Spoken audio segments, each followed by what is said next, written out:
Assalamualaikum warahmatullahi wabarakatuh. Salam sejahtera bagi kita semua.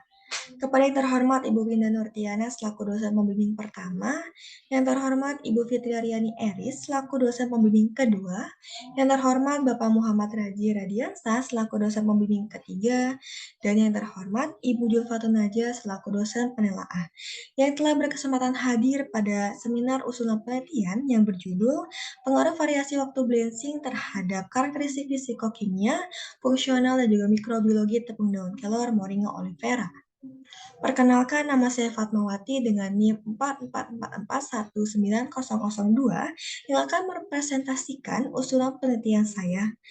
Adapun pokok pembahasan pada presentasi usulan penelitian ini meliputi pendahuluan, penelitian sebelumnya, dan juga metodologi penelitian. Menurut Pusat Data dan Informasi, Kementerian Perindustrian tahun 2022 menunjukkan bahwa hasil panen daun kelor di Indonesia pada tahun 2019 hingga tahun 2022 sekitar 180.000 kg per tahun.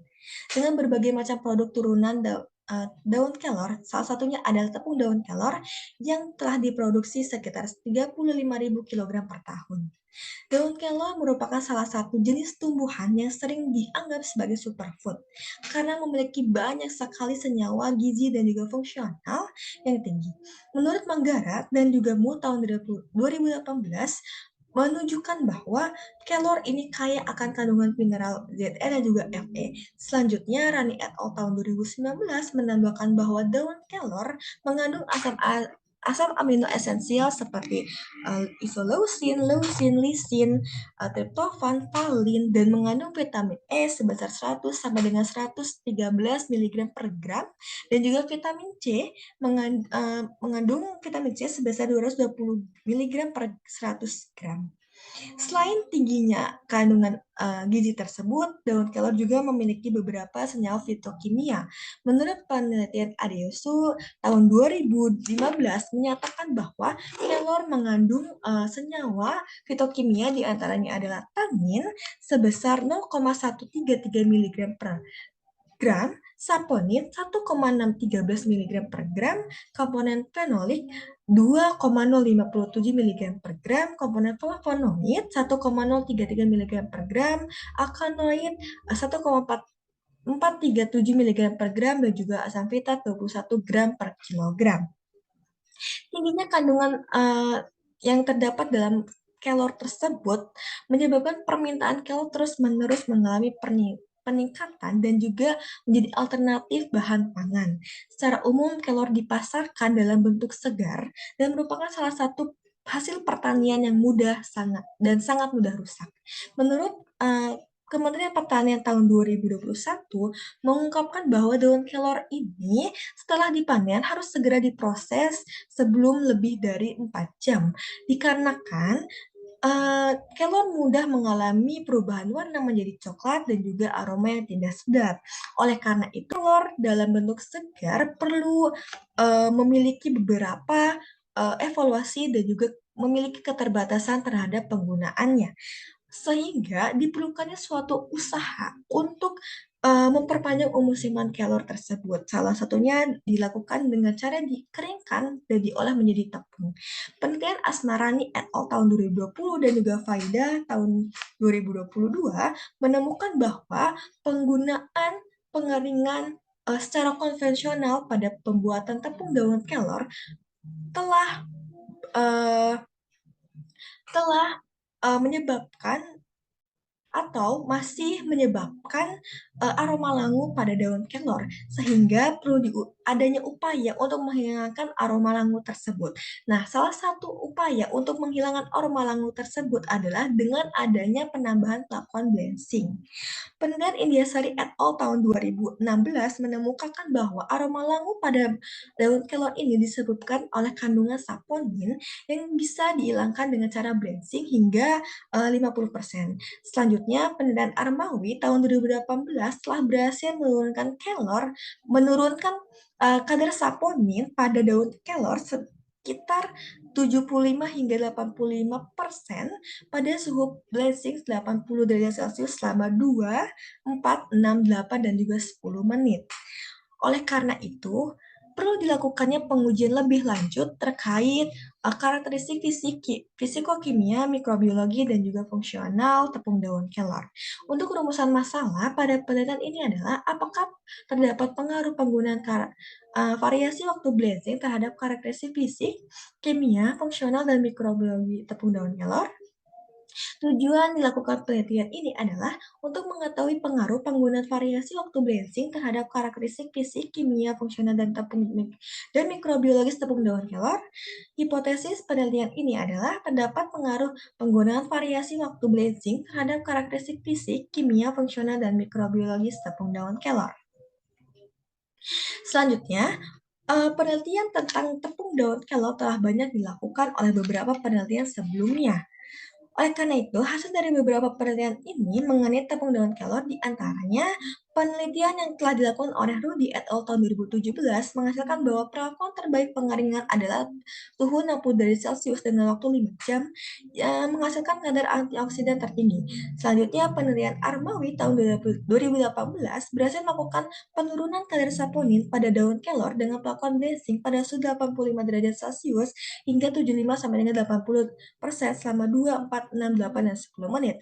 Selanjutnya, penelitian Gunawan et al. Tahun 2020, tepung biji kelor dengan perlakuan perendaman NaHCO3 yang dilanjutkan dengan perebusan selama 35 menit menghasilkan kadar cyanida terendah 152,15 kurang lebih 0,95 mg per kilogram, intensitas rasa pahit yang berkurang 10,29 kurang lebih 2,92 serta nilai ferrous residing antioksidan power tertinggi 17,43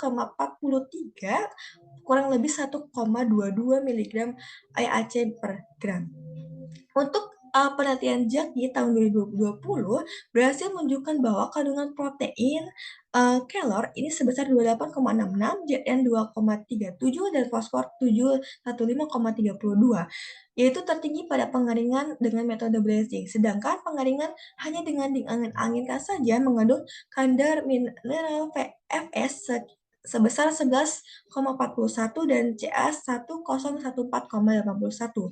Selanjutnya, untuk penelitian Lina et al. Tahun 2022 berhasil melakukan penelitian dengan menghasilkan tingginya kandungan protein sebesar 27,27% dan juga serat pangan 35,34%. Sehingga dari penelitian Lina ini menjadikan tepung daun kelor itu sebagai pangan fungsional. Selanjutnya, untuk metodologi penelitian. Jenis penelitian ini merupakan jenis penelitian eksperimental. Penelitian ini akan dilaksanakan di laboratorium analisis pangan, laboratorium rekayasa dan pengolahan pangan, laboratorium agroekoteknologi, dan SIG laboratori PT Saraswati Indogenetek. Penelitian ini akan dilaksanakan pada bulan April hingga Juli tahun 2023. Selanjutnya, untuk alat dan bahan yang digunakan dalam penelitian ini dapat dilihat pada slide. Selanjutnya, untuk rancangan penelitian. Penelitian ini menggunakan metode kuantitatif dengan rancangan acak lengkap satu faktor yang terdiri dari satu faktor, yaitu waktu blazing dengan penetapan suhu 85 derajat Celcius dengan 2 ulangan. Dari satu perlakuan tersebut dihasilkan 6 kombinasi perlakuan. Setiap kombinasi perlakuan diulang sebanyak 2 kali sehingga diperoleh 6 satuan percobaan. Adapun taraf dalam penelitian ini adalah waktu blazing 2 menit, waktu blazing 4 menit, dan waktu blazing 6 menit. Untuk pelaksanaan penelitian ini dilakukan yang pertama adalah pelaksanaan pretreatment, suhu, dan waktu pengeringan terbaik. Pelaksanaan penelitian melalui beberapa tahap hingga menghasilkan hasil tepung daun kelor yang diinginkan. Tahap penelitian pendahuluan adalah penentuan suhu dan juga penentuan suhu pengeringan tepung daun kelor yang mengacu kepada penelitian Zainuddin dan Sri tahun 2021 yang telah berhasil menemukan suhu pengeringan dan waktu pengeringan terbaik pada proses pembuatan tepung daun kelor dengan menggunakan suhu pengeringan 35, 50, dan juga 65 derajat Celcius selama 5, 6, dan 7 jam. Penelitian Zainuddin dan Sri tahun 2021 tersebut menjadi pretreatment dalam melakukan penelitian ini, sehingga dilakukannya tahap pendahuluan guna menentukan suhu dan waktu pengeringan terbaik. Tahap penelitian ini akan melakukan pendahuluan dengan suhu dengan suhu 35, 45, dan juga 55 derajat Celcius selama 5, 6, dan juga 7 jam dengan respon penelitian kadar air dan juga daya serap minyak. Penelitian panduan tersebut akan diaplikasikan ke dalam dengan pelaksanaan penelitian utama. Adapun penelitian utamanya adalah pembuatan tepung daun kelor dengan pelakuan blenching. Nah, selanjutnya penelitian ini mengacu kepada Armawi tahun 2018 dengan modifikasi. Daun kelor disortasi dengan cara manual untuk memisahkan antara daun yang sudah rusak atau tidak layak, kemudian selanjutnya dilakukan pencucian dengan menggunakan air mengalir. Setelah dicuci, sampel di-blanching dengan suhu 85 derajat Celcius dengan berbagai varian waktu yang berbeda, yaitu 2, 4, dan juga 6 menit. Selanjutnya, proses blanching ini telah selesai dilakukan, sampel akan dikeringkan berdasarkan hasil dari pretreatment, yaitu suhunya 45 derajat Celcius selama 6 jam. Setelah kering, sampel akan dihaluskan dengan blender hingga menghasilkan bubuk kelor yang diinginkan, yaitu memiliki ukuran 100 mesh dan mendapatkan tekstur bubuk kelor yang halus. Kemudian, untuk respon penelitian yang akan diamati pada penelitian ini adalah respon fisik. Terdiri dari rendemen, warna, densitas kamba, indeks penyerapan air, indeks keluaran air, sudut curah, aktivitas air, daya serap air, dan daya serap minyak.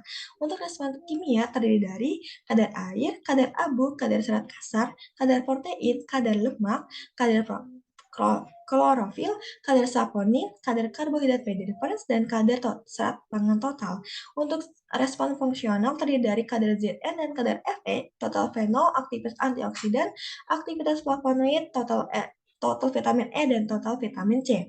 Selanjutnya, untuk respon mikrobiologi meliputi angka lepen total. Pengolahan data pada penelitian ini yaitu ANOVA untuk mendapatkan kesimpulan mengenai pengaruh perlakuan melalui sidik ragam pada taraf 5%. Dengan menggunakan aplikasi Statistical Program for Social Science SPSS versi 20. Kemudian, apabila analisis sidik ragam memberikan hasil perbedaan yang nyata, maka akan dilanjutkan dengan uji Duncan pada taraf 5% untuk mengetahui perbedaan antar perlakuan. Sekian presentasi dari saya, kurang lebihnya saya mohon maaf. Saya sadar usulan penelitian saya masih jauh dari kata sempurna. Maka dari itu saya memohon bimbingan dan arahan dari Bapak dan Ibu guna melakukan penyempurnaan dalam usulan penelitian ini. Terima kasih. Wassalamualaikum warahmatullahi wabarakatuh.